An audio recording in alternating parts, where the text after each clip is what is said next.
But we all know what poor leadership looks like. It's pretty obvious when it's staring you in the face every single day. These horrible bosses cling to the little bit of power they have over you, refusing to surrender any of it, creating a class structure with them on the top and you on the bottom. Does that sound familiar? At the office, you can quit your job. But what happens when this workplace dynamic of ruler and ruled spills over into everyday life? Well, the people will revolt. We've spent the last few weeks telling you about the Great Awakening that's happening all across the country, and it looks like our freedom is contagious.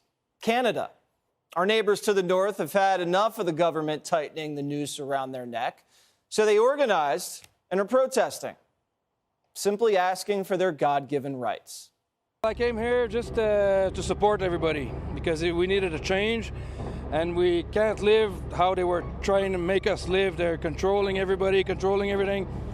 It's not a free world like that, and we want to be free. This is about freedom. Canada was once a symbol to the world of freedom, and we want to become that again. Most of us have never been to a protest before, but we saw what was happening in our nation, our freedoms taken away, people losing their jobs, people being denied access to restaurants, to businesses, simply because of personal choices they made. And that's why we're here, to stand up for that freedom. Freedom. Seems like an easy concept. But tell that to Canada's Prime Minister Justin Trudeau, who shut down his entire economy, but thinks it's an insurrection if the people shut down a single road. He's going to use every tool in his box to silence these cries for freedom.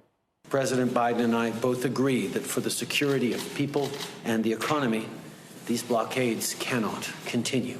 The RCMP is working with provincial and local police departments to enforce the law. Everything is on the table because this unlawful activity has to end, and it will end.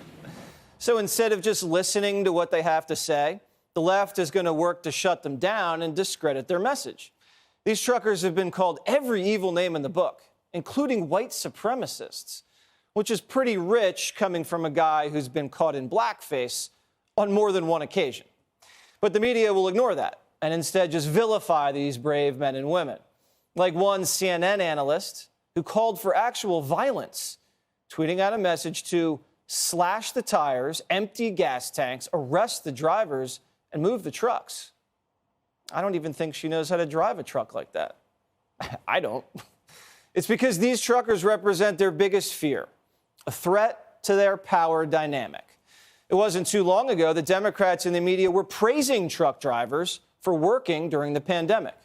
Let's not forget about the many men and women who are driving big rig trucks, often unheralded workforce that's keeping our nation moving. They are the absolute backbone of a big part of our supply chain. We need to respect.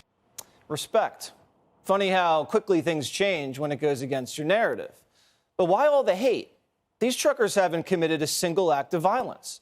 They haven't burned down a police station, flipped over a cop car, vandalized major cities, or broken any laws, really. You know, like the BLM protesters did when they racked up $2 billion worth of damage last summer and dozens of lives were lost in the chaos. No. Joe and Kamala aren't going to bail out these freedom-loving truckers like they did for BLM. Instead, they're going to make them villains of the story. And apparently, anyone who supports them becomes the enemy, too. So you saw something on my Facebook? No, on the Facebook group. Okay. And decided to come to my personal residence to give me information about peaceful protest? Are you guys now monitoring people's Facebook pages? Or Facebook groups to who comments as to what their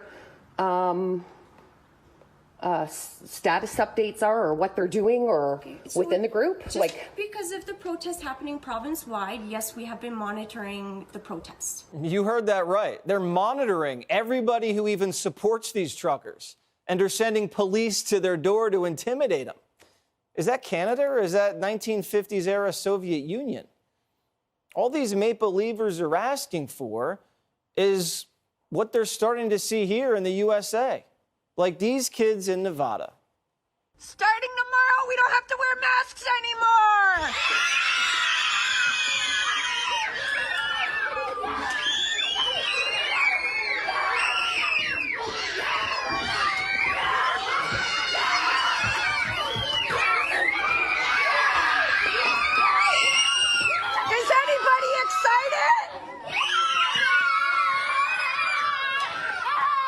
That's just great, isn't it?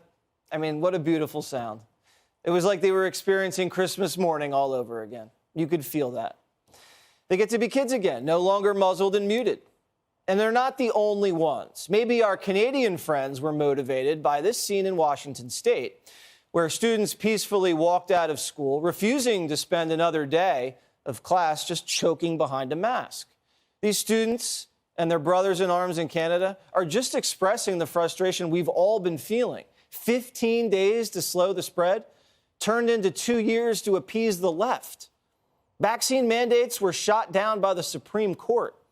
Masks don't work. And even Dr. Fauci's saying we've reached the end stage of the pandemic. So what are we still doing fighting over mandates? Even when you're vaxxed, you can still catch it and spread it.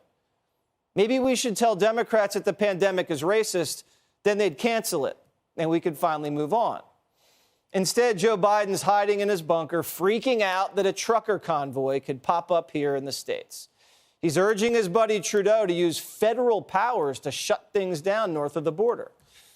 While Joe preps Homeland Security to stop any convoy on our side of the divide. Truckers. That's Joe Biden's biggest fear right now. Truckers. Well, that and angry parents. Forget the catastrophe that's become our southern border. The Democrats and the media are fine letting the cartels run wild as they ship poison into the neighborhood here, killing our kids and bringing death and destruction to town. But if you drive a big rig or care about your children's education, they're coming for you. Why not just negotiate with the truckers? We negotiated with the Taliban, not the truckers.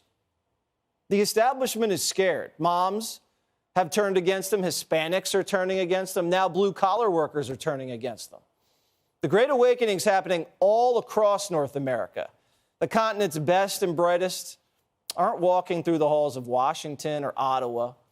It's like comedian George Burns once said, "Too bad all the people who know how to run the country are busy driving taxis and cutting hair.